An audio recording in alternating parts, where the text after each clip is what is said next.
Диана Скатова қос лайк жайлы нақты нүктесін қойды.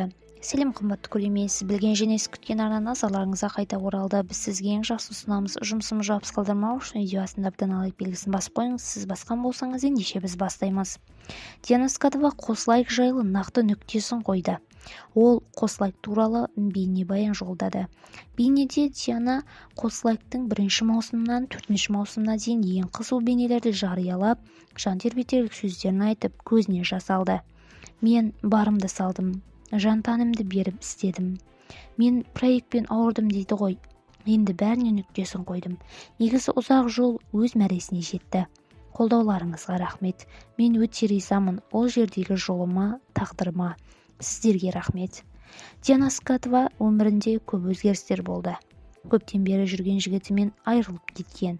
Бірақ сұлтан емес, басқа жігіт. Өміріндегі тағы бір жаңалық, Алматыдан жаңа үй сатып алды.